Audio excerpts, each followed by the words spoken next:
That's such a ridiculous thing to ask somebody. I mean, surely you could have come up with something better than that. Some celebrities get asked uncomfortable questions and just smile through them. Michael Jackson was not always that celebrity. There were questions that crossed the line so badly you could actually see his patience disappear. And the interesting part is, Michael usually didn't need to raise his voice. Sometimes the look on his face said enough. I don't want this to sound insulting. I'm just going to be straight with you. But you are somewhat eccentric, to say the least.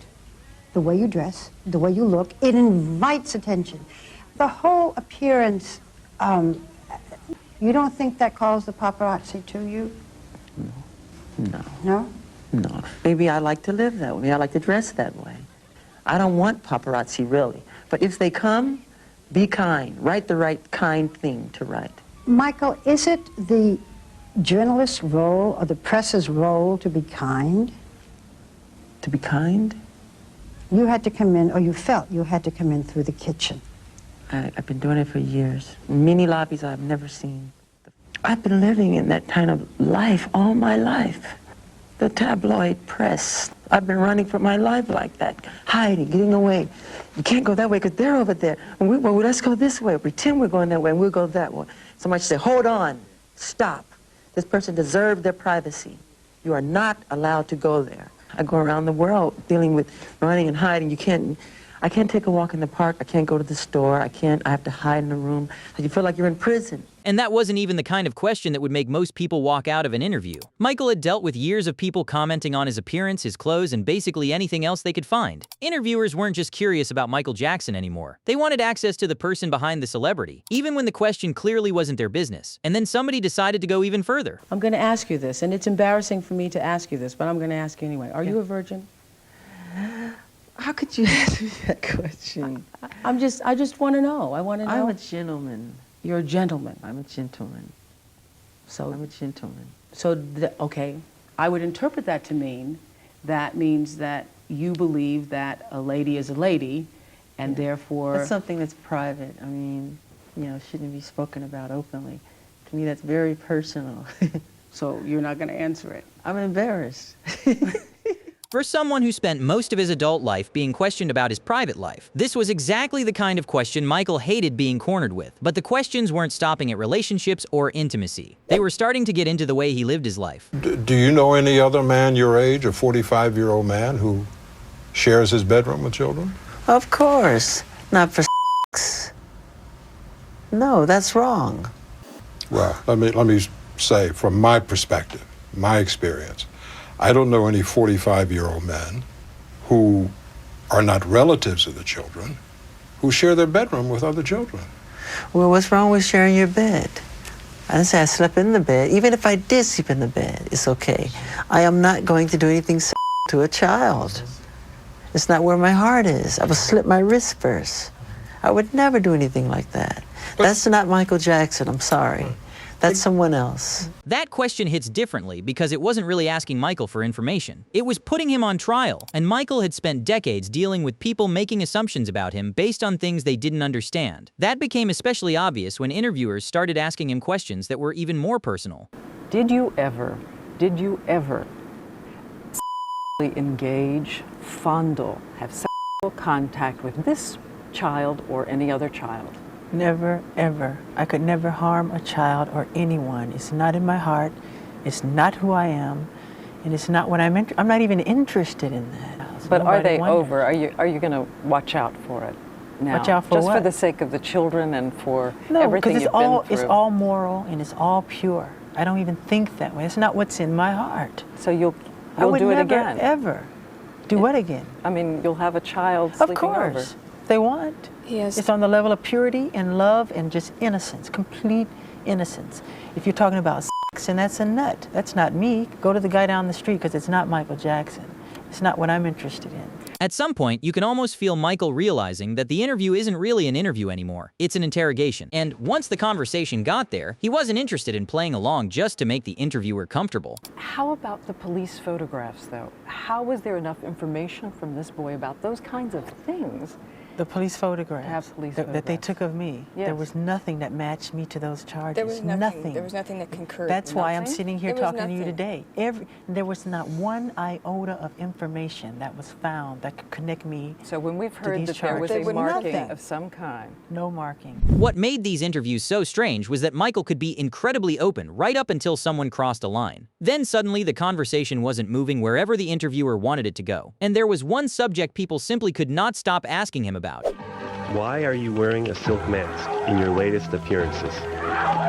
Because with time, my skin condition has gotten worse. I hate to say it. I have vitiligo, and I'm totally, completely allergic to the sun. I'm not even supposed to be outside, actually. Even if I'm in the shade, the sun rays can destroy my skin. The mask became one of those things the public treated like a mystery that needed solving. But from Michael's perspective, it was part of a much bigger problem. Everybody wanted an explanation for his appearance, his skin, his face, his clothes, everything. somehow people still are not, they don't feel they've heard everything about the whiteness of your skin, and that it's not somehow a choice on your part, along with the makeup. I think they want to know, it is a decision on your part some way you look. Where does it come from? I think it creates itself, nature. Do you wish you were the color you were again? Do I wish I was the That you have to ask color. nature that. I love black. I love Do you wish black. you were that way? I envy her because she can tan and I can't. And that's where the questions became especially uncomfortable. Instead of asking Michael about the music, the interviewer was asking him to defend his own appearance for somebody who had been famous since childhood. This wasn't a new experience. Michael had spent years watching the public turn his face and body into part of the entertainment. And the obsession with his appearance only got worse when plastic surgery entered the conversation. On a serious point, in some ways I can understand it, because I'm happy with my lips.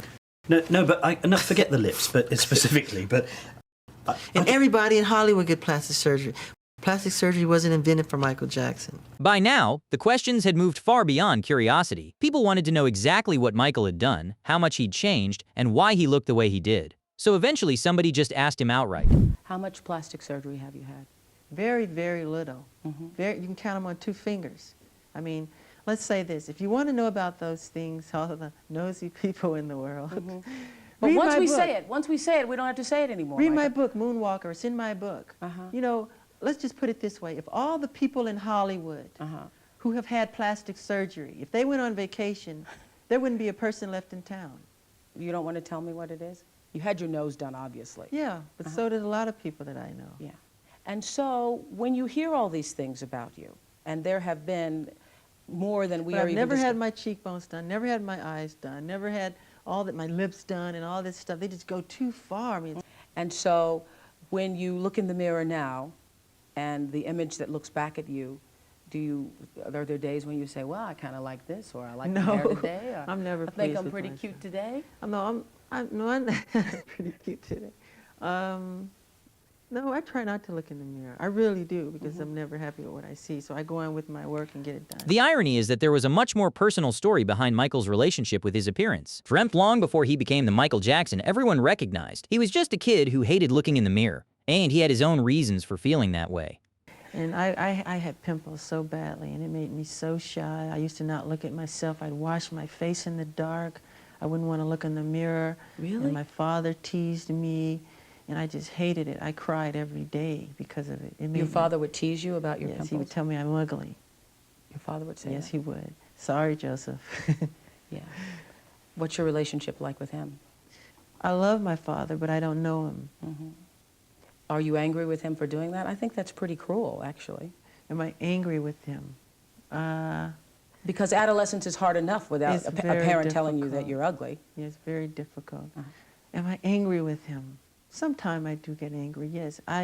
I don't know him the way I'd like to know him. My mother's wonderful. To me, she's perfection. That changes the way you hear all those questions about his face. Because what the public saw as a strange celebrity obsession was tied to something Michael had been carrying since he was young. And somehow, despite all of that pressure, he could still find a way to joke around. Sometimes, even when somebody asked him something completely ridiculous.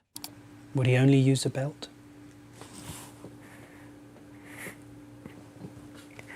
Why do you do this to me?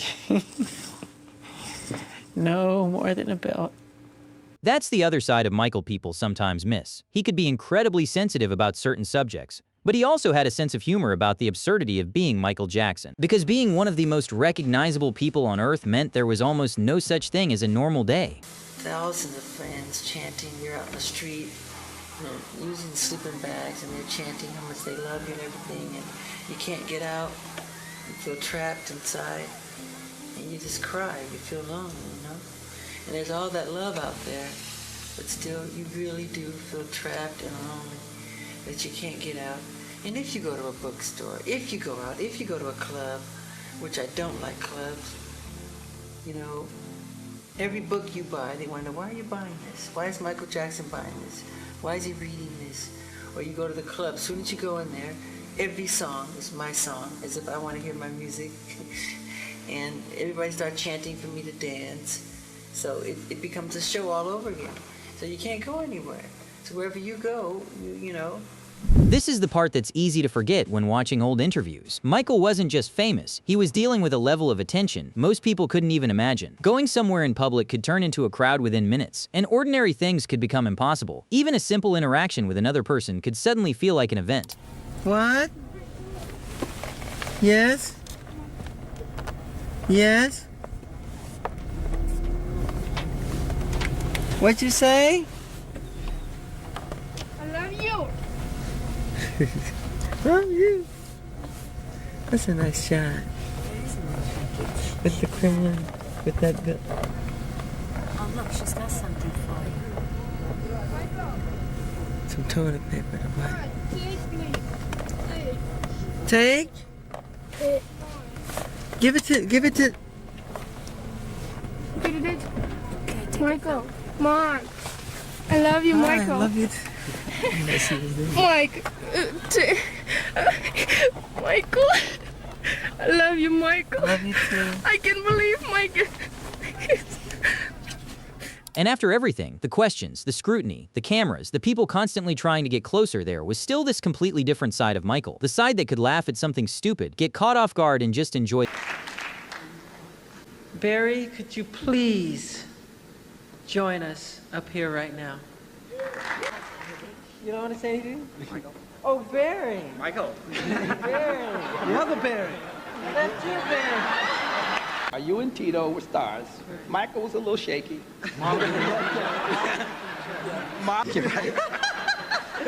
That's what makes these moments so interesting. Michael could shut down a question when he felt disrespected, but he could also laugh, joke, and give people a glimpse of the personality underneath all that fame. Because behind the masks, the headlines, the rumors, and the endless questions, there was still just Michael. And sometimes, you really had to watch closely to see him.